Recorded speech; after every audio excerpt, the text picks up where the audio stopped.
আমন্ত্রণ জানাচ্ছি এটিএন বাংলা বিশেষ সাপ্তাহিক আয়োজন চট্টলা এক্সপ্রেসে। সঙ্গে আছে আমি শামুন হুসাইন।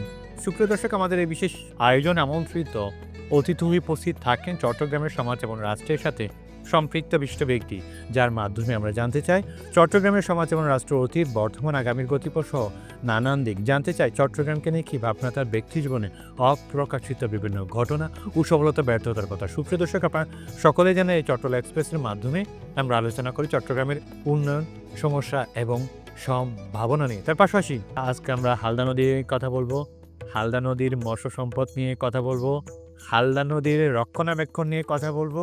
উক্ত আলোচনার আলোচক হিসেবে আমরা এমন একজন ব্যক্তিকে পেয়েছি যিনি এই হালদা নদীর প্রধান গবেষক, ফাউন্ডার গবেষক যাকে বলা হয়, তাকে আমরা আজ আমাদের স্টুডিওতে হাজির করেছি। আজকে আমাদের মাঝে উপস্থিত আছেন হালদা নদীর প্রধানতম গবেষক এবং ফাউন্ডার গবেষক খ্যাত চট্টগ্রাম বিশ্ববিদ্যালয়ে টানা 40 বছর ধরে প্রাণী সম্পদ বিভাগের দায়িত্ব পালন করেছিলেন এবং চেয়ারম্যান হিসেবে দায়িত্ব পালন করেছিলেন। বর্তমানে স্যার আছেন আন্তর্জাতিক ইসলামী বিশ্ববিদ্যালয়ের সম্মানিত উপাচার্য। আমরা স্বাগত জানাই আমাদের অতিথিকে। আমাদের সাথে উপস্থিত আছেন প্রফেসর ডক্টর মোহাম্মদ আলী আজাদী। আপনাকে স্বাগত আমাদের বিশেষ অনুষ্ঠানে। কেমন আছেন স্যার? আলহামদুলিল্লাহ ভালো। আপনাকে অনেক ধন্যবাদ আমাকে আমন্ত্রণ জানানোর জন্য। আমি চেষ্টা করব বিশেষ করে আমার অর্জিত জ্ঞান আপনাদের কিছু জানানোর জন্য। প্রথমে একটু জানতে চাই হালদা নদীর পরিচয়টুকু আপনার থেকে জানতে চাই, এবং এতগুলা গবেষণার বিষয় থাকতে স্যার আপনি হালদা নদীকে কেন বেছে নিলেন? ধন্যবাদ আপনাকে। আসলে হালদা নদীর যদি পরিচয় দেওয়ার আগে আমি বলেছি কেন হালদাকে চয়েস করলাম। আমি যেন খুব ছোটো ছিলাম, তারা আমাদের গ্রামে কতগুলো হান্ডি নিয়ে লোক যেত মানে পোনা বিক্রি করার জন্য। চিটাগাং ল্যাঙ্গুয়েজ তারা বলতো 22 নিবে না, 22 গ্রামে গ্রামে এখনো কিন্তু যায় 22 মানে পোনাকে তারা 22 বলে এবং নিবে না। তখন লোকজন সাইজ আছে কিন্তু তখন ওরা একটা বাটিতে করে ওখান থেকে পোনা খুলতো, পোনা দেখাতো। আমি খুব উৎসুক হয়ে দেখতাম। তো দেখার ফলে এগুলো কিসের পোনা? হয়তো হালদার পোনা। তখন আমার মনে প্রশ্ন থাকলো তখন থেকেই, এই পোনা হালদা কি করে মাছে দেয় বা ছাড়ে, কীভাবে হয়? আমার উৎসুক মন ছিল। তো 1969 সালে আমার সুযোগ হয় গহিরা হাই স্কুলে পড়ার জন্য। তো আমি যখন আমার বাড়ি হলো চন্দনাইশ, কিন্তু আমি যখন গহিরা হাই স্কুলে দেখতাম সেই সিনিয়র প্লেস থেকে বাস উঠতাম রাঙ্গামাটির। উঠে আমি যখন বিশেষ করে হাঁটাদারি ক্রস করতাম সর্তার ঘাট, তখন সর্তা ব্রিজের নিচে হালদা নদী। একবার দেখলাম যে লোকে ডিম ধরতেছে, তখন লোকে বলতেছে ডিম ধরতেছে। তো আমি বাসে জানা দিয়ে দেখলাম আমার এতদিনের আগ্রহ ডিম কীভাবে ধরে, কিন্তু বাস থেকে দেখে মনে শান্তি পেলাম না, কারণ কিছু বুঝতেছি না। আমি স্কুলে চলে গেলাম। আমি স্কুল জীবন শেষ করে, কলেজ জীবন শেষ করে যখন বিশ্ববিদ্যালয় জীবনে পদার্পণ করি, যখন মাস্টার্স উঠলাম, তখন আমার সুযোগ আসলো গবেষণা করার। তখন আমার সুপারভাইজার বললেন তুমি কি নিয়ে কাজ করবা? তখন বিভিন্ন আইটেম দেখালো উনি। তা আইটেমের মধ্যে আমি হালদা নদী দিয়ে কাজ করব। বলে কেন তুমি কাজ করবা? বলে এতগুলো নদী থাকা সত্ত্বেও কেন রুই কাতলা হালদায় ডিম ছাড়ে, কীভাবে ছাড়ে, মেন কারণগুলো কী, এবং এটা আমার জানার বিষয়। এই জন্য আমি গবেষণা করবো।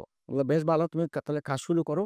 তখন আমাকে টাইটেল দেওয়া হলো limnology of the river Halda with special reference to the spawning of major carps. অর্থাৎ হালদা নদীর পানির ভৌত, রাসায়নিক এবং জৈবিক গুণাগুণ এবং কেন হালদা নদীতে রুই কাতলার ডিম ছাড়ে তার স্পেশাল রেফারেন্স। এখন আমাকে হালদা নিয়ে ভিজিট করতে হয়, কারণ আমি বলছি আমাকে কিছু পরামর্শ দেন। হয়তো শুনো, আমি হালদা চিনিও না, জানিও না, ওনার বাড়ি কিন্তু সিলেট। তুমি যখন নিবে কাজ বলছো তুমি করবা সব, আমার কিছু করার এখানে নেই। তা আমি কোনো একটা গাড়িতে করে আসলাম সপ্তাহঘাট ব্রিজ। লোকে জিজ্ঞাসা করলাম এখান থেকে হালদা উপর দিয়ে কদ্দূর আছে? বলে এখান থেকে নাজিরহাট যাবে, নাজিরহাট থেকে আরও উপরে যাবে আপনার ফটিকছড়ি পার হয়ে খাগড়াছড়ি চলে যাবে। আর নিচের দিকে বলে নিচের দিকে এখান থেকে আপনার নয়াহাট, কাগতি খালের মুখ, নাফিতের ঘাট, রামদাসহাট, তারপর কলিবারগোনা, এরপরে কাটাখালী, এরপরে মধুরাঘাট, এরপর সায়াসর, এরপরে মধুরাঘাট চলে আসবে, মধুরাঘাট বলছি খণ্ডফুলির মুখ চলে আসবে, অর্থাৎ কালুঘাট ব্রিজ। এখন আমি চিন্তা করলাম তো আমার একটা ম্যাপ দরকার। এখন ম্যাপ ছাড়া তো আমি এগুলো পয়েন্টগুলো সবখানে যেতে পারবো না। ওখান থেকে আমি এসে মদনহাট আসলাম, মদনহাট থেকে গাড়ি থেকে নেমে আবার হালদার পাড়ে গেলাম, সেখান থেকে আবার আসলাম, আবার গাড়ি করে আসলাম কাপ্তাই রোডে, আবার গেলাম মধুরাঘাটে। এর দূর আমি জরিপ শেষ করলাম। এখন আমি একটা ম্যাপের দরকার। এখন ম্যাপ কোথায় পাবো? তখন তার গুগল ছিল না, আমি ম্যাপ টান দিয়ে বের করবো। হালদা নদী নিয়ে একটা গবেষণা করতেন একটা টিম। বর্তমান কাজীদের যে ব্র্যাক ইয়াটা আছে, বিল্ডিংটা আছে, ওই বিল্ডিংয়ের নিচে তাদের অফিস ছিল। তখন অত বড় বিল্ডিং ছিল না। আমি ওখানে গেলাম। তো ওখানে আমাকে তার অ্যাসিস্ট্যান্ট বলে আপনি কাকে চান? আমি দেখা করবো ডাইরেক্টরের সাথে। হয়তো আপনি কি? আমি একটা হালদা প্রজেক্টে কাজ করি। উনি মনে করছে আমি একজন ডাইরেক্টর হালদা প্রজেক্টের, কিন্তু আমি আর ডিটেলস না বলাতে সে ওনাকে গিয়ে বললো যে একজন ডাইরেক্টর আসছে হালদা নদীর, হয়তো ভিতরে আসতে বলো। আমাকে উনি সুন্দর করে বসালেন, পরিচয় দিয়েছে ডাইরেক্টর, আমি তো জানি না কি পরিচয় দিয়েছে। তো আপনি কি জন্য আসছেন? আমার একটা ম্যাপ দরকার হালদা নদীর, আপনারা তো কাজ করেন শুনলাম। ওদের একটাই ম্যাপ আছে আমার কাছে, শুধু হাতে ড্রয়িং করা। ম্যাপটা আমাকে বের করে দিলেন। তো আমি দেখলাম খুলে ওখানে একটা নকশা ম্যাপ। ওই নকশা ম্যাপ থেকে ট্রেসিং করে বের করতে হবে হালদা নদী, কিন্তু পরিষ্কার নদী নেই। বলতে আপনি কি করেন? আমি একটা স্টুডেন্ট, গবেষণা করি, হালদা নদীর ম্যাপ আমার খুব দরকার তার আমার সার্ভে পয়েন্টগুলো ঠিক করার জন্য। ওরে আল্লাহ! আমি যে ছাত্র জানলাম থেকে ম্যাপ দিতাম না, আমার তো আছে ম্যাপ একটাই। এখন আমি গবেষণার ডাইরেক্টর মনে করে দিছি, আচ্ছা ঠিক আছে নিয়ে যান। এই ম্যাপ নিয়ে চলে আসলাম। এই ম্যাপটা আমি তখনকার আমলে তো ফটোকপি ছিল না। ট্রেসিং পেপার দিয়ে ক্রোকয়েল পেন দিয়ে খালি ডুবিয়ে ওটা আবার ট্রেস করছি। ট্রেস করার পরে ওই ম্যাপটা একটা কাগজে বেশি আসলো। সেটা কোনো ফটোকপি আর নাই তখন। দেখা গিয়ে এটা ফটোকপি করছি। তারপরে তখন সালটা কত স্যার? সাল হলো 1977। 1977। হ্যাঁ। তারপরে আমি পয়েন্টগুলো বাছাই করলাম, কয়টা পয়েন্ট নেব, কয়টা স্টেশন করব। এখন আমার হালদার গবেষণার কাজ শুরু হলো। তো হালদা নদী মূলত একটা 88 বলে, কেউ 90 বলে কিলোমিটার দৈর্ঘ্য নদী। এটা খাগড়াছড়ির উপরে বদনাতুরি ওখান থেকে উৎপন্ন লাভ করে। এটা সালদা নাম ছিল একটা খালের মুখ, সেখান থেকে হালদা, সেখান থেকে নিচের দিকে দাবিত হয়ে যায় খাগড়াছড়ি ফটিকছড়ি ক্রস করে এটা চলে আসছে আপনার হাঁটাদারি রাউজান এর ক্রস করে এটা আপনার মোহরা জায়গায় কর্ণফুলীর সাথে মিশে গেছে। অর্থাৎ 88-90 কিলোমিটার জায়গা অতিক্রম করছে। তার মধ্যে আসলে যদিও 88 বা 90 কিলোমিটার বলা হয়, এখানে সবখানে কিন্তু মাছের ডিম ছাড়ে না। মাছের ডিম ছেড়ে মূলত 20 কিলোমিটার এলাকা, সেটা হলো শর্তাঘাট থেকে মুদ্রণঘাট 20 কিলোমিটার। সেটা হলো লোয়ার হালদার, এটা হলো শর্তাঘাট থেকে মুদ্রণঘাট। এখন শর্তারঘাট থেকে যদি আপনি উপরে যান, ফেসকারহাট পার হয়ে গেলে নাজিরহাট ব্রিজ, ওখান পর্যন্ত নৌ চলাচল করে, নেভিগেশন হয়, কিন্তু এর উপরে নেভিগেশন হয় না। তাহলে আপনি নাজিরহাট ব্রিজ থেকে আপনি মধ্যনগর মাত্র বা কালুরঘাট ব্রিজ খণ্ডপুরি 40 কিলোমিটার। এই হলো মাছের আনাগোনা, কিন্তু বাকি জায়গায় মাছ যায় না, কারণ ওখানে পানি থাকে না শীতকালে, অল্প অল্প পানি থাকে নদীতে। ইভেন রাবার ড্যাম দেওয়ার পর ওখানে তখন হালদা শুকিয়ে গেছে, পানি নেই, অর্থাৎ হালদার উপরে বুজপুরের দিকে। এরপরে হারোয়ালছড়ি খালদের উপর হালদার একটা শাখা নদী, সেখানেও রাবার ড্যাম দিছে। আবার দুরুমকাল হালদার একটা ফিডিং ক্যানেল বড়, সেখানে ওয়ার ড্যাম দিছে, যার কারণে হালদা এখন অবস্থা তত বয়স। আর 1973-74 সাল এবং 1982-83 সালে ইরিগেশন অ্যান্ড ফ্লাড কন্ট্রোলের নামে হালদার শাখা নদীর উপরে 16টা স্লুইস গেট দেওয়া হয়েছে। খালের উপর স্লুইস গেট দেওয়াতে খালের পানি বন্ধ করছে, জোয়ার বাটা হিসেবে জোয়ার পানি ঢুকে বাটায় বন্ধ করে চাষাবাস করে। এইভাবে হালদার প্রায় মরণ প্রায়।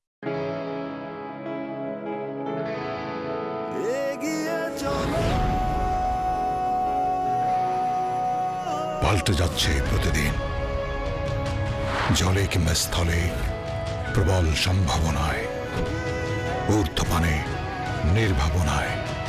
সেই সম্ভাবনাকে শক্তিশালী করতে, দীর্ঘস্থায়িত্ব নিশ্চিত করতে, নিরাপত্তার প্রতিশ্রুতি। HM Steel Expert B500 CWR। স্বাধীনতার সুবর্ণ জয়ন্তীতে নতুন বাংলাদেশ গড়ার প্রত্যয় এলো HM স্টিল। অভিজ্ঞ কর্মী বাহিনী, প্রতি স্তরে যত্ন। HM Steel Expert B500 CWR। স্বাধীনতা এনেছি, স্বাধীনতা রাখবই, শক্ত হাতে গড়ব দেশ। দৃঢ়, মজবুত, শক্তিতে অটুট। HM Steel। Spell magic. MAGIC magic.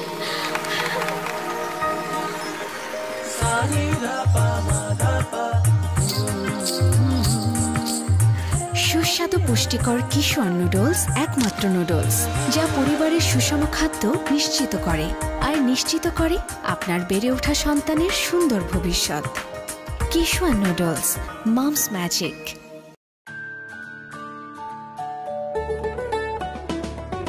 Kishwan pasta, yummy Kishwan pasta, আজ হবে সবার ফেভারিট নাস্তা।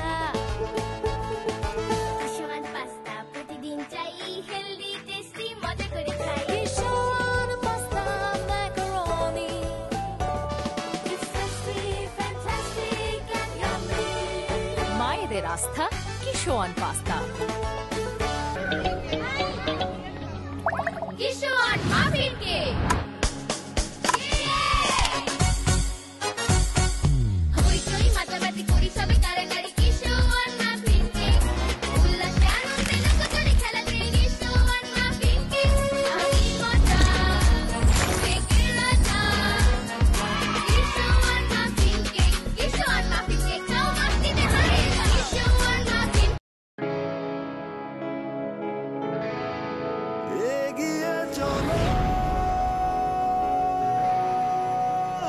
পাল্টে যাচ্ছে প্রতিদিন। জলে কিংবা স্থলে প্রবল সম্ভাবনায়, ঊর্ধ্বপানে নির্ভাবনায়। সেই সম্ভাবনাকে শক্তিশালী করতে, দীর্ঘস্থায়িত্ব নিশ্চিত করতে, নিরাপত্তার প্রতিশ্রুতি। HM Steel Expert। HM Expert B500 CWR। স্বাধীনতার সুবর্ণ জয়ন্তীতে নতুন বাংলাদেশ গড়ার প্রত্যয় এলো HM স্টিল। অভিজ্ঞ কর্মী বাহিনী, প্রতি স্তরে যত্ন। HM Steel Expert B500 CWR।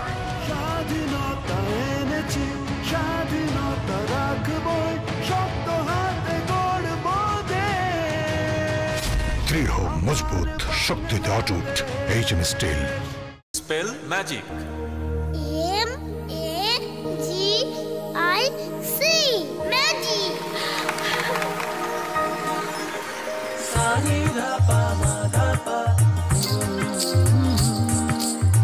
সুস্বাদু পুষ্টিকর কিশোর নুডলস একমাত্র নুডলস যা পরিবারের সুষম খাদ্য নিশ্চিত করে আর নিশ্চিত করে আপনার বেড়ে ওঠা সন্তানের সুন্দর ভবিষ্যৎ।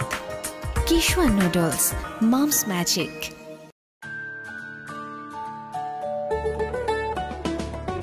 কিশোয়ান পাস্তা, ইয়াম্মি কিশোয়ান পাস্তা, আজ হবে সবার ফেভারিট নাস্তা। কিশোয়ান পাস্তা প্রতিদিন চাই, হেলদি টেস্টি মজা করে খাই। Kishwan pasta macaroni, It's tasty, fantastic and yummy. মায়েদের আস্থা কিশোয়ান পাস্তা।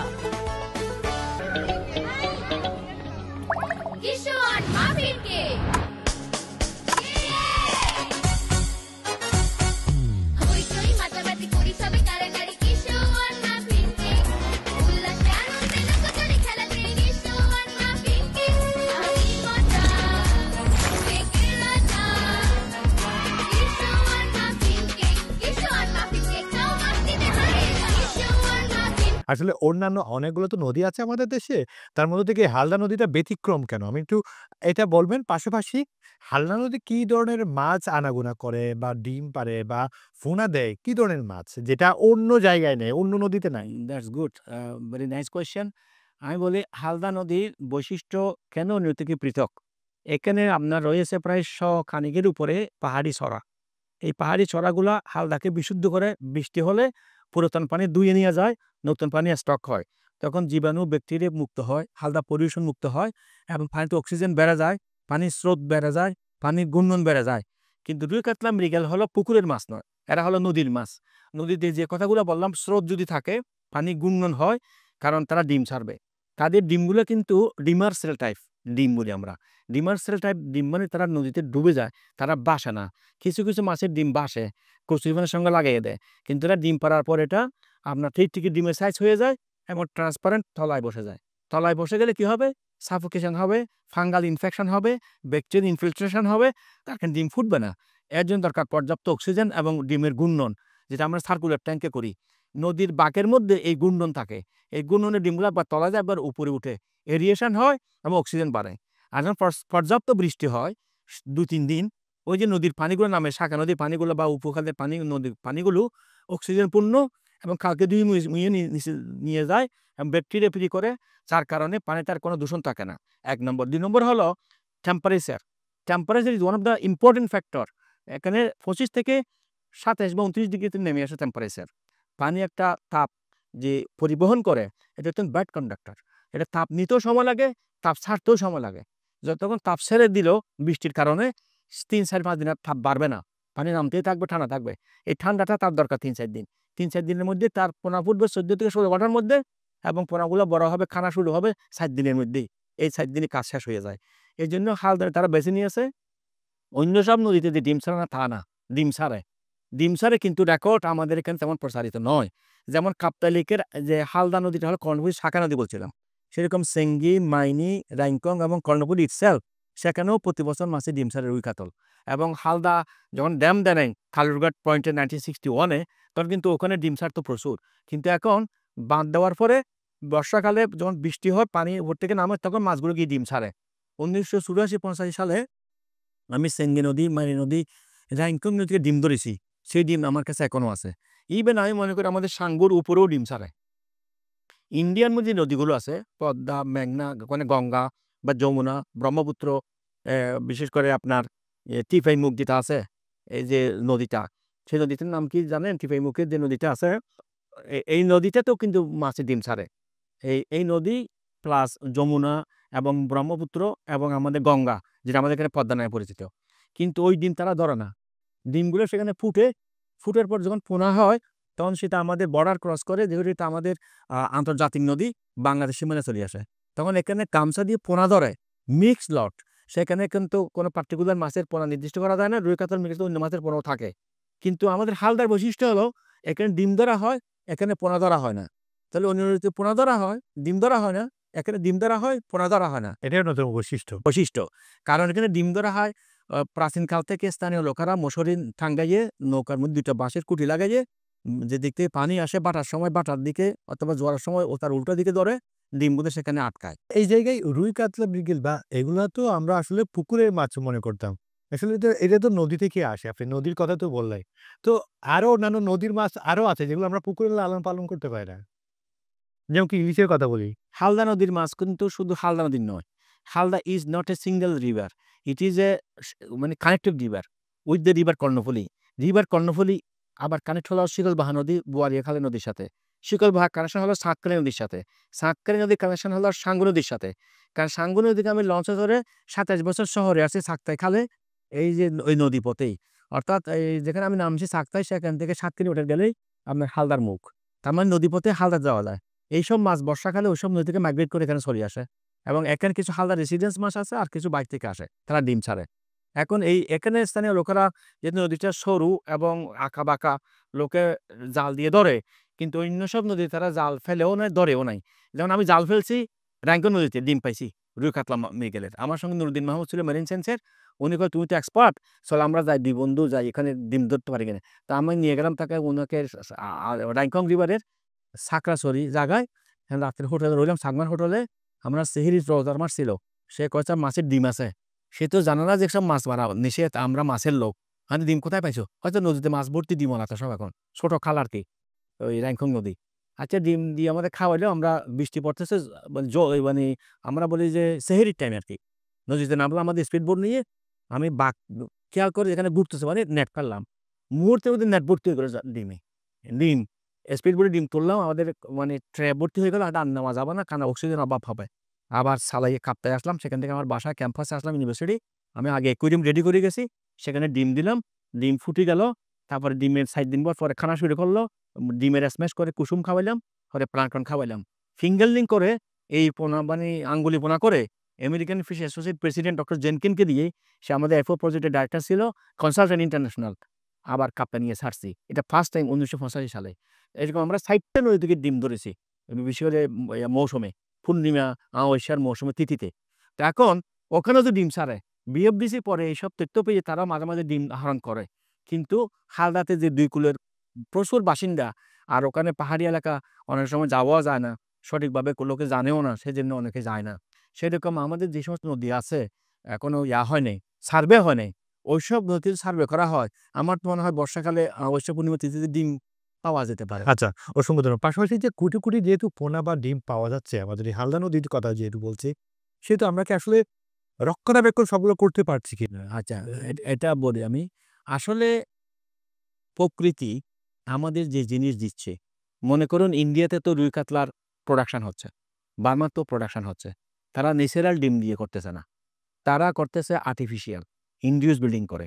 ইনডিউস ব্রিডিংটা হলো আপনার সাইন্টিফিক মেথড।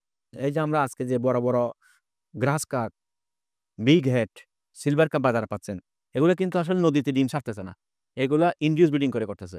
চায়না তো তাই করতেছে।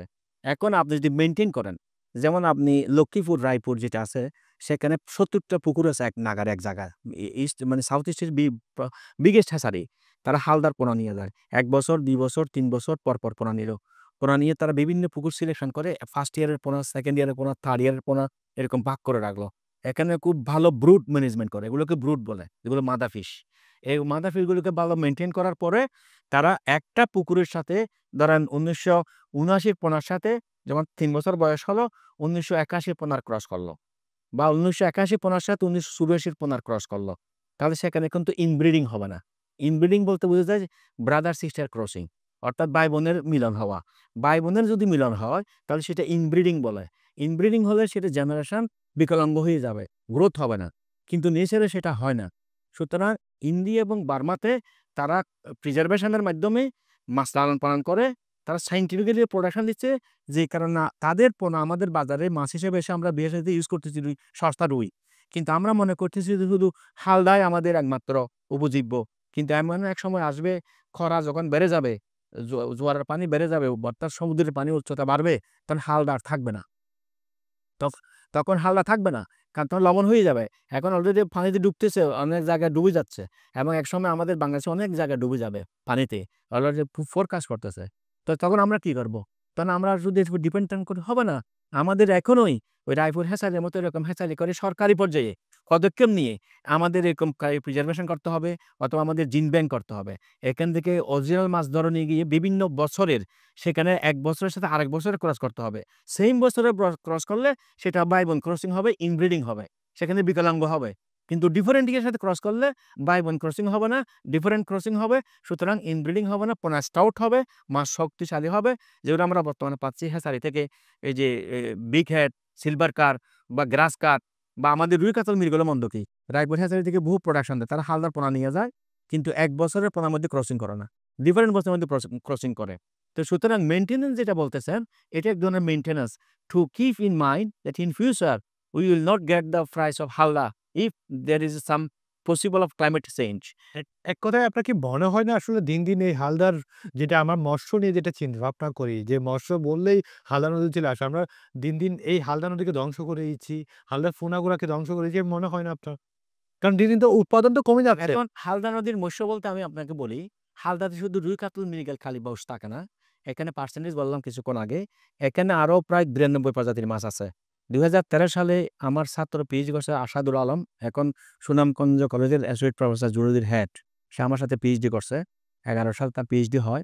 আমরা দীর্ঘ 6 বছর কাজ করি ওখানে। তখন সেখানে দেখা যাচ্ছে যে এই 92 প্রজাতির মাছের মধ্যে 82 প্রজাতি হলো ফিনফিশ, পাগনাওয়ালা মাছ, হাঁসিয়া, বাসা, সিরিং, বিভিন্ন জাতের মাছ। কিছু সামুদ্রিক মাছও আছে এখানে। এই যে সামুদ্রিক মাছ, সমুদ্রের সাথে হ্যাঁ, কিছু সামুদ্রিক মাছও আছে, তারা এখানে টলারেট করতে পারে টেম্পারেচার এবং স্যালানিটি। আবার কিছু অরিজিনাল মাছ আছে। আর 10 ধরনের আছে আপনার ইয়া মাছ, এই শেলফিশ, কাঁকড়া এবং চিংড়ি মাছ। হালদা চিংড়ির জন্য প্রসিদ্ধ, গলদার জন্য বেশি প্রসিদ্ধ। প্রচুর গলদার পোনা এখানে লোকেরা এই আপনার বাগেরহাট করে থেকে এসে ধরে, এখন এগুলো তুলে দেওয়া হয়েছে। ওই পোনাগুলা সারে আপনার ইয়াতে পিপিটি 12 যেখানে লবণ মোহনায় পোনাগুলো ক্রলিং করে চলে আসে, হালদায় মিঠা মারে দেয়, সেখান থেকে আবার নেট দিয়ে তারা ধরে ফেলে। আচ্ছা, যাই হোক, এখন এই যে 92 প্রজাতির মাছ বা চিংড়ি মাছ এখানে আছে, এগুলো রক্ষণাবেক্ষণের জন্য আমাদের দরকার কি, ক্ষতিকারক জাল ইউজ করা যাবে না। আমি যখন প্রথম দিকে শুরু করি কাজ, তখন ছিল 10 ধরনের গিয়ার মাছ মারার, এবং যখন শেষের দিকে আমার পিএইচডি করালাম, সেখানে সে পাইছে 20 ধরনের গিয়ার। এত কিছু গিয়ার হচ্ছে ডেট্রিমেন্টাল, প্রায় 1/2 কিলোমিটার গিরি ফেলে বাটার সময়, আবার ওখানে সারা দেয়, এবং জোয়ার যখন পানি ভর্তি হয়, আস্তে করে নেটগুলো উপর থেকে তুলে বাসার সঙ্গে আটকে দেয়, 1/2 কিলোমিটার এলাকাকে গিরি ফেলে, নাম হলো গেরা জাল। এখন পানি যখন বাটার সময় নিচে নামতে শুরু করলো, এদিকে নেট আছে খাদার ভিতরে, এখানে আন্ডা, ডিম, বাচ্চা সব আটকে যায়, বড় মাছ থেকে ছোট মাছ কেউ যেতে পারে না, বড় মাছগুলো নেয়, ছোট মাছগুলো খাদার মধ্যে মিশে যায়, মারা যায়। এইভাবে হালদার পোনা ধ্বংস করা হয়েছে। এই জন্য আমার রিপোর্টে দিয়েছে এইসব ডেট্রিমেন্টাল বা ক্ষতিকারক জাল ইউজ করা যাবে না। শুধু ইউজ করা যাবে বিশেষ করে ওই যেগুলা বেহুন্দি জাল, যেগুলা নাকি টানা জাল, যেগুলো টানে বা ঠেলা জাল, যেগুলো নাকি গরিব কিছু আছে ফিশারম্যান, যারা এগুলা দিয়ে ঠেলা জাল ঠেলে খাসকি মাছ ধরে বা চিংড়ি মাছ ধরে, সিরিং মাছ ধরে বা ফাইসা মাছ ধরে, এইসব নেট ইউজ করা যাবে। এখানে বড় ফাঁসের জাল ইউজ করা যাবে না, যেখানে রুই কাতলা ধরা পড়ে। এই হিসাবে ডেট্রিমেন্টাল গিয়ারগুলো আমি না করেছি, এবং 20 কিলোমিটার জায়গাকে সংরক্ষণ করতে বলেছি, এবং বাকি জায়গাতে 6 মাস ব্রিডিং টাইমে মাছ ধরতে পারবে না, অন্যথায় মাছ ধরতে পারবে। তাহলে কি হবে, যারা স্থানীয় ফিশারম্যান তাদের ব্যবসাও রইল, তাদের পৈতৃক যে একটা তাদের পেশা সেটাও জীবিত রইল, হালও তাদের চোখের সামনে রাখলো, আর স্থানীয় লোকেরা কিছু মাছ পাইলো। কিন্তু কিছু অতি গবেষক অতি কথা বলে এটাকে পুরো বন্ধ করে দিলে মাছ ডিম পাড়া বেড়ে যাবে, উন্নতি হবে, এই কথা বলে পুরো নদী বন্ধ করে দিল।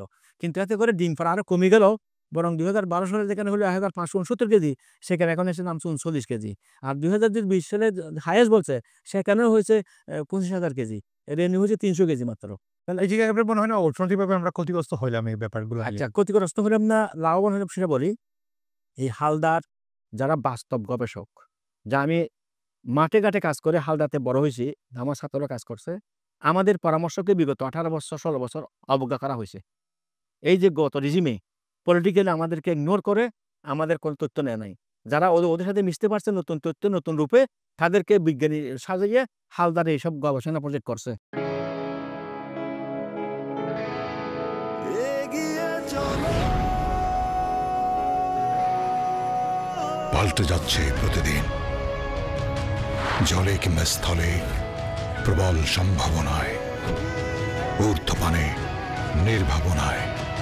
সেই সম্ভাবনাকে শক্তিশালী করতে, দীর্ঘস্থায়িত্ব নিশ্চিত করতে নিরাপত্তার প্রতিশ্রুতি। HM Steel Expert।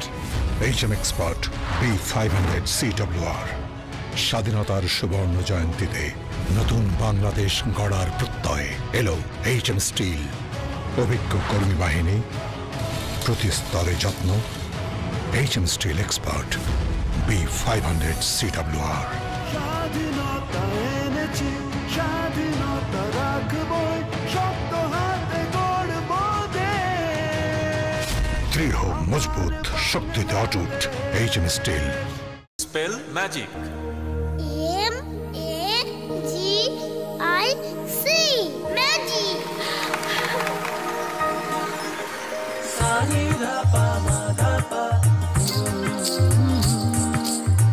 সুস্বাদু পুষ্টিকর কিশোর নুডলস একমাত্র নুডলস, যা পরিবারের সুষম খাদ্য নিশ্চিত করে আর নিশ্চিত করে আপনার বেড়ে ওঠা সন্তানের সুন্দর ভবিষ্যৎ। Kishwan noodles, mom's magic.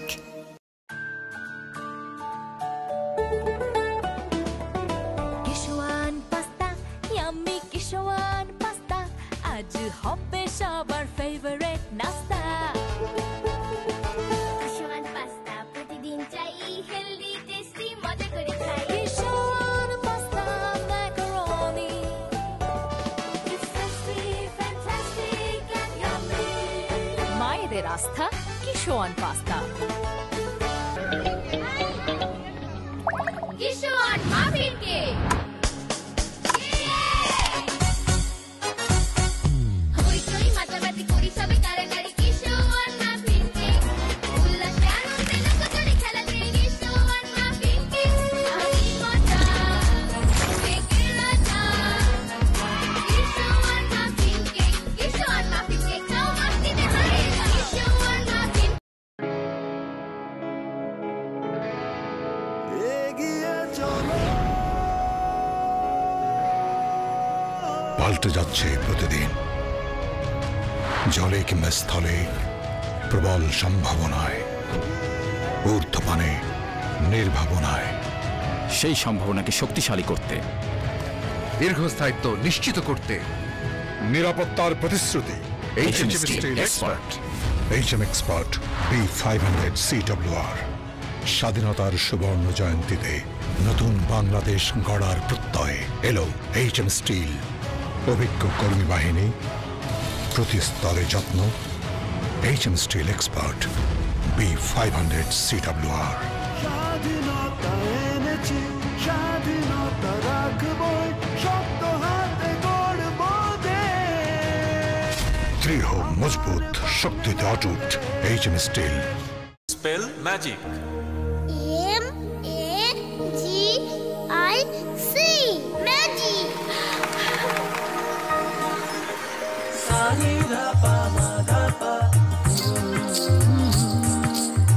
সুস্বাদু পুষ্টিকর কিশোর নুডলস একমাত্র নুডলস, যা পরিবারের সুষম খাদ্য নিশ্চিত করে আর নিশ্চিত করে আপনার বেড়ে ওঠা সন্তানের সুন্দর ভবিষ্যৎ।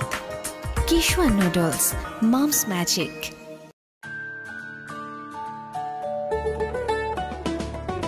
কিশোয়ান পাস্তা, ইয়াম্মি কিশোয়ান পাস্তা, আজ হবে সবার ফেভারিট নাস্তা। কিশোয়ান পাস্তা প্রতিদিন চাই, হেলদি টেস্টি মজা করে খাই। কিশোয়ান পাস্তা ম্যাকারনি,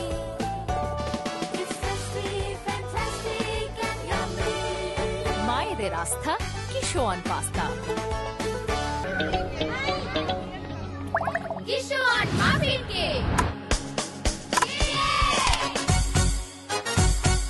হইচই মাতামাতি করি সবে কারাকারি কিশোয়ান মাফিন কেক উল্লাসে আনন্দে লোকজনে খেলাতে কিশোয়ান মাফিন কেক আমি মজা কেকের রাজা কিশোয়ান মাফিন কেক নাও মাস্তিতে হারিয়ে যাও কিশোয়ান মাফিন। আমি যদি বিগত সময়ের কথা একটু বলি, আসলে মৎস্য সম্পদ রক্ষায় এই হালদা নদীতে বিগত সময়ে কি পদক্ষেপ নেওয়া হয়েছে? আসলে এগুলো কার্যকরী পদক্ষেপ নেওয়া হয়েছে কিনা, বা আসলে এটার প্রতি কোনো বৈষম্য ছিল কিনা? প্রথমবার আমি যে গবেষণা রিপোর্ট দিই 1977-38 সালে আমার থিসিস বের হয় এবং আমার লেখাপড়া বের হয়। 1981 সালে the then Bangladesh government carp spawning in the Halda river একটা প্রজেক্ট নেয়। সেই প্রজেক্টে বিশেষ করে যে 1973-74 সাল এবং 1983-84 সালে যে 16টা নদীর উপরে স্লুইস গেট দিল ইরিগেশন ফ্লাড কন্ট্রোলের নামে, তার ক্ষতিকারক দিক হতে পারে কি সেটা বাইর করার জন্য। তখন আমেরিকা থেকে সায়েন্টিস্ট আসলো doctor sofa Sai university of মেরিল্যান্ডের, এবং আসলো ডক্টর রেইনবোথ আসলো একজন, আর এখানে ফিশারির ফাদার নামে কে তো আরেকজন লোক আসলো। কিন্তু তারা কোনো অ্যাপারেটাস ইকুইপমেন্টস পেল না, বিশেষ করে সরকারি লেভেলে। তারা জানতে পারলো যে একটা ছাত্র চট্টগ্রাম বিশ্ববিদ্যালয়ে কাজ করে হালদায়, নাম আজাদি। তারা গাড়ি নিয়ে আমার ডিপার্টমেন্টে আসলো। তখন আমার চেয়ারম্যান ছিল ডক্টর কমর বানু। তো ওনাকে বলেন যে মিস্টার আজাদি কোথায় বসে? বলছে ওই ল্যাবে। তারা আমরা তার থেকে ইন্টারভিউ নিব। আমার রুমে ঢুকলেন এরা, ডক্টর লেগলার আরেকজন ফিশারি ফাদার। তো সোফা সাই যিনি আসলেন আমাকে বলেন যে ইউ আর আজাদি? হ্যাঁ yes. What you are doing? and I am doing water quality analysis of Halda River. So how you are regulating the machines and how you are doing that job, please let us know. আমি সত্তাকে একটা করে দেখালাম। দেখানোর পর সে ম্যাডামকে বললাম আমি এসে লেগে চাই, আমাদের 6 মাসের জন্য আমরা কাজ করবো তাকে নিয়ে। বলে আমি দিতে পারবো না, তার সুপারভাইজার আছে রণবীর পাত্র রোনাল্ড, তার সাথে আলাপ করেন। তো উনি দিলেন এক শর্তে, একটা জিপ লাগবে কুলে, পানিতে একটা স্পিড বোর্ড লাগবে, কারণ কোনো ওজন সে আসতে পারে না, সাম্পান নিয়ে কাজ করে। দিল তাই। আমি 6 মাস কাজ করে তাদেরকে রিপোর্ট দিলাম, তারা আমাকে সার্টিফিকেট দিল। তো একটা পেপার বের করলো জার্নাল স্টোরিসে 1981 সালে, সেখানে আমার নামে অ্যাকনোলেজমেন্ট করছে। কিন্তু আমার নাম দেওয়ার কথা ছিল, তাও কিন্তু যারা কাজ করছিল রেজাউল করিম একদম ভদ্রলোক, আমার নামটা দেয় না, কিন্তু আমার নাম অ্যাকনোলেজ করছে যে without his assistance this program could not succeed, we are indebted to you for his kind service, এভাবে তো অ্যাকনোলেজ করছে। যাই হোক, তো হালদা নদীর এই যে আপনার কাজগুলো গভর্নমেন্ট প্রথম নিল, প্রজেক্ট করলো, সেখানে কি ইম্প্যাক্ট হবে এই খালগুলার বন্ধ করার কারণে সে উল্লেখ করছে। এর পরবর্তী সময়ে তেমন আর প্রজেক্ট হয় নাই। আর এরপরে কিন্তু আরও প্রজেক্ট কিছু হয়েছে, কিন্তু এগুলা অত কার্যকরী হয় নাই। কিন্তু 2006 সালে যখন আমি প্রজেক্ট করি, যেটা ওয়ার্ল্ড পিস সেন্টারকে দিলাম, আমার লেখার উপর অভয়াশ্রম হলো, এটা একটা প্রজেক্টের কার্যকরী দিক। অভয়াশ্রমটা এখন পুরোকাল করলো, এটা একটা অকার্যকরী দিক, কারণ এটা অগবেষক যারা গবেষণা করলো তাদের কথাই করছে, আমার গবেষণা কিন্তু সেটা ছিল না। আবার আমি যে নাম দিই সোলোটিকাল নাম ঠিক আছে, সাঙ্গু সাতকাল শিকার বাহা এগুলোর নাম ঠিক আছে, এবং সেখানে কোনো কার্যকরী ব্যবস্থা কোনো নেয় নাই, যদি আমার রিপোর্টে আছে, এখন জমা আছে গভর্নমেন্টের ঘরে, অথবা আমার সাথে যোগাযোগ করে আমি দিতে পারবো কি কাজ হয়েছিলাম। এরপরে আরো অনেকগুলো প্রজেক্ট হয়েছে, যেমন হালদার পাড় 2 কোটি টাকার ঘর বানছে, এই পিকেএস প্রজেক্ট দিছে, কোনো উৎপাদন করতেছে, কিন্তু হালদার কি উন্নতি হচ্ছে জানি না। তবে হালদার একটা দিক মানে পরিলক্ষিত হচ্ছে, সেটা পোনা প্রোডাকশন ড্রাস্টিক্যালি কমে গেছে। জি, অসংখ্য ধন্যবাদ। আসলে একটু সংক্ষেপে যদি একটু বলে, আমি শেষ প্রান্তে আছি। ডলফিন সহ কিছু জলজ প্রাণী কিন্তু কমে যাচ্ছে কিন্তু এই হালদা নদী থেকে। তো এটার মূল কারণ কি, আপনি সংক্ষেপে যদি একটু বলতেন? আসলে হালদা নদীতে যে পরিমাণ ডলফিন আগে রেকর্ড করছে মরছে, সেই পরিমাণ ডলফিন মরে নাই।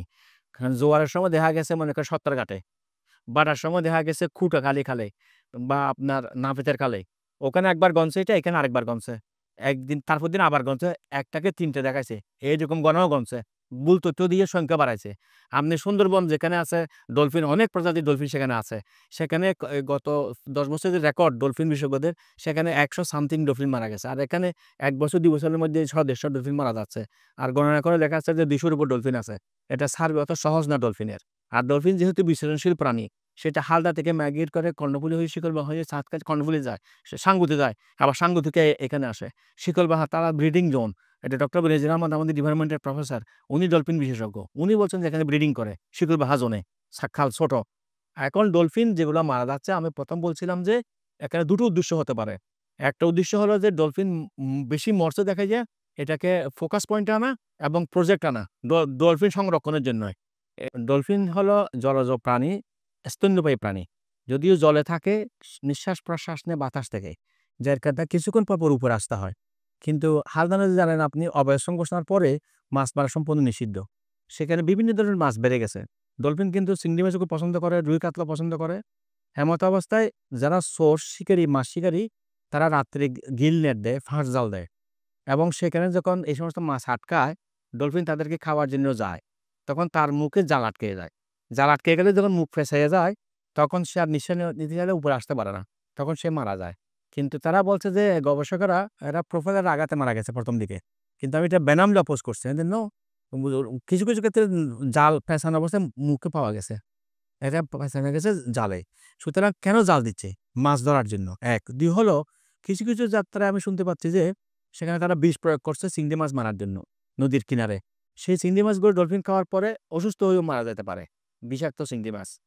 তো যাই হোক, এখানে আরও একটা কারণ থাকতে পারে। একটা ডলফিনকে 3বার 4বার গনে 4টা ডলফিন দেখে গিয়ে এটাকে ফোকাস পয়েন্টে নিয়ে এসে প্রজেক্ট আনার জন্য একটা পরিকল্পনা হতে পারে।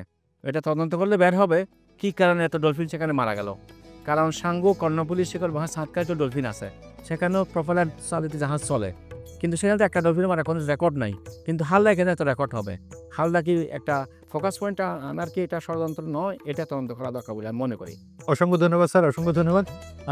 আমরা জানি আপনি শিক্ষকতার পেশা পাশাপাশি এই হালদা নদী গবেষণা আপনি প্রধান গবেষক হিসেবে পরিচিত, এবং আপনি ফাউন্ডার গবেষক বলা হয় আপনাকে। এই হালদা নদী নিয়ে দিনরাত অক্লান্ত পরিশ্রম করেছেন, এই রক্ষায় নিয়ে কাজ করছেন আপনি।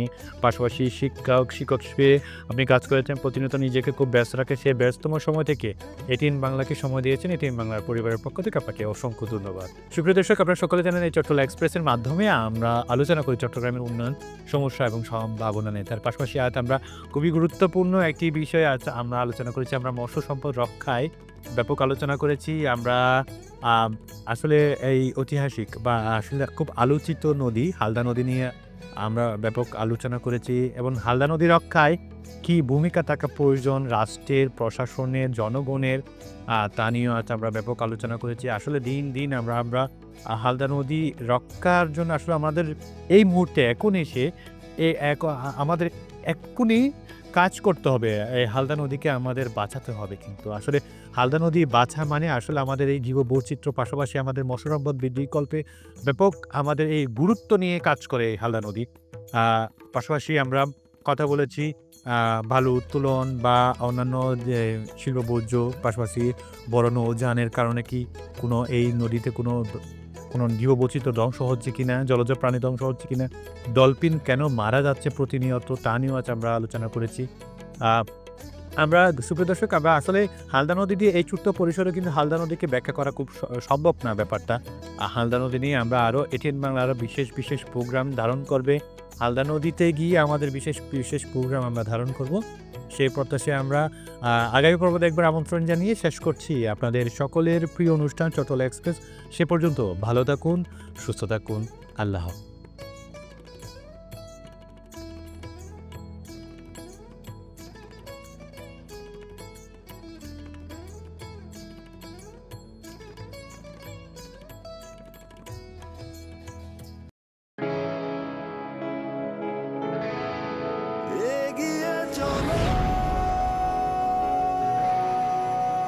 পাল্টে যাচ্ছে প্রতিদিন, জলে কিংবা স্থলে, প্রবল সম্ভাবনায়, ঊর্ধ্বপানে, নির্ভাবনায়। সেই সম্ভাবনাকে শক্তিশালী করতে, দীর্ঘস্থায়িত্ব নিশ্চিত করতে, নিরাপত্তার প্রতিশ্রুতি। HM Steel Expert। HM Expert B500 CWR। স্বাধীনতার সুবর্ণ জয়ন্তীতে নতুন বাংলাদেশ গড়ার প্রত্যয়ে এলো HM স্টিল। অভিজ্ঞ কর্মী বাহিনী, প্রতি স্তরে যত্ন।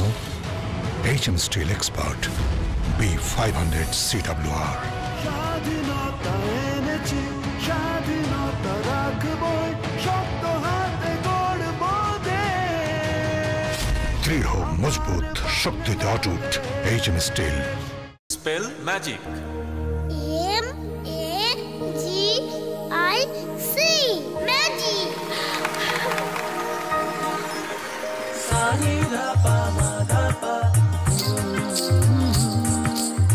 সুস্বাদু সুস্বাদু পুষ্টিকর কিশোর নুডলস একমাত্র নুডলস যা পরিবারের সুষম খাদ্য নিশ্চিত করে আর নিশ্চিত করে আপনার বেড়ে ওঠা সন্তানের সুন্দর ভবিষ্যৎ। Kishwan noodles, mom's magic.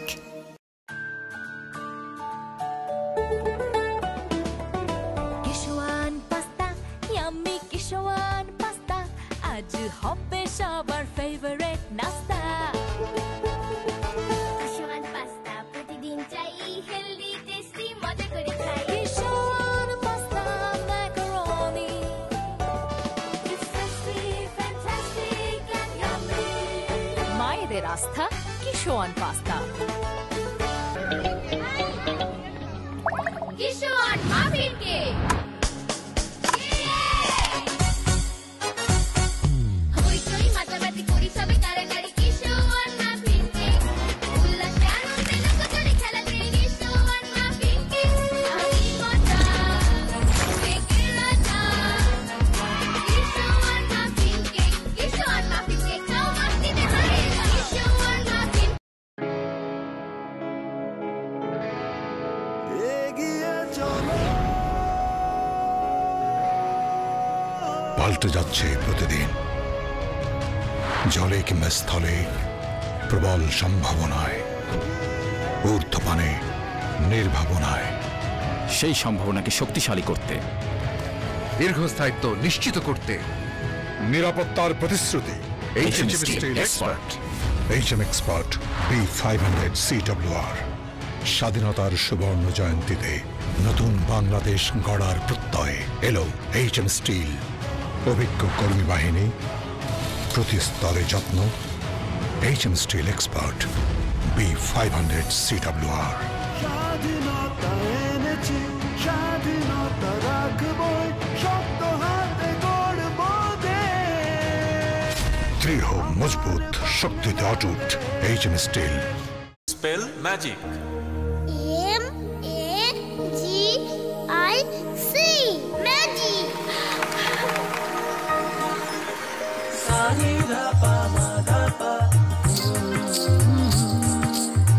সুস্বাদু পুষ্টিকর কিশোর নুডলস একমাত্র নুডলস যা পরিবারের সুষম খাদ্য নিশ্চিত করে আর নিশ্চিত করে আপনার বেড়ে ওঠা সন্তানের সুন্দর ভবিষ্যৎ। Kishwan noodles, mom's magic.